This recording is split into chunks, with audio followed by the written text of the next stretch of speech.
Olá, meninos, como vocês estão? Então, seguindo as nossas explicações sobre orações, nós aprendemos já as orações coordenadas e hoje eu vou falar brevemente sobre as orações subordinadas, porque nós temos no nosso módulo 2, no segundo capítulo, nós temos as classificações das orações subordinadas. As orações subordinadas, elas são classificadas em 3 grupos: as adjetivas, as substantivas e as adverbiais. Essas 3 nós vamos aprender no módulo 2. Então, hoje eu vou falar com vocês sobre o conceito da oração subordinada. Nós falamos das orações coordenadas, que elas têm função sozinha, função de sentido, aliás, elas têm sentido completo sozinhas. Aqui na oração subordinada, eu não tenho um sentido completo na oração sozinha, eu preciso da outra oração. E como que eu vou ligar essas orações? Elas podem ser ligadas ou não por conjunção. Se não for ligada por conjunção, eu vou ter aí uma pontuação para ligar, certo? Olha só, elas exercem função sintática, ou seja, uma depende da outra dentro do mesmo período. Aonde termina o período? O período termina na pontuação, não na vírgula, tá? No ponto final, no ponto de exclamação, ponto de interrogação. Então, olha só para o exemplo.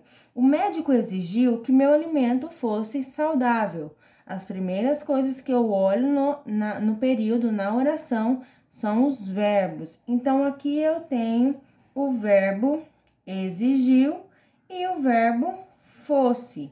Se eu tenho 2 verbos, logo eu tenho 2 orações que terminam no ponto final, o período. Então, dentro de um período, eu tenho 2 orações.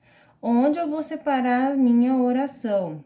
Eu tenho que me lembrar que a conjunção é algo que liga orações. Se eu tenho conjunção aqui, eu vou separar a minha oração na conjunção, certo? Então, eu tenho a oração: o médico exigiu. Quem exige, exige alguma coisa.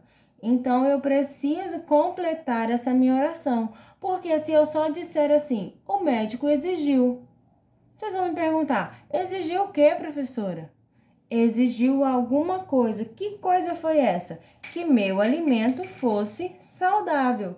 Então, eu tenho aqui a minha oração principal e eu tenho a minha segunda oração, que é classificada como subordinada à primeira oração. Ou seja, ela sozinha não tem função, não tem sentido completo, ela precisa da outra. Se eu disser que meu alimento fosse saudável, não vai fazer sentido completo. Então, todas as vezes que você encontrar os verbos primeiro, depois você verificar que a segunda oração não faz sentido sozinha, você percebe que tem uma conjunção aqui, então você vai classificar essa oração como subordinada, certo? Então, essa oração está subordinada, ela depende da primeira oração, porque aqui o sujeito faz uma ação de exigir. Quem exige, exige alguma coisa. Que coisa foi essa? Que o alimento fosse saudável, certo? Então, é só lembrar, as orações coordenadas, elas existem sozinhas. As orações subordinadas, elas têm interdependência. Elas não têm função, não têm sentido completo sozinha. Ela depende da outra oração, ok? Nas próximas aulas, nós vamos, depois dos exercícios que nós fizermos, vamos classificar as orações em adjetivas, substantivas e adverbiais, e dentro dessas aqui tem as subdivisões, cada uma tem outras funções. Mas não se descabelem, é tudo muito fácil, é questão de entendimento. Conhecendo as conjunções, você consegue classificar as orações sem muita dificuldade, tá bom? Um abraço a vocês e até a próxima aula.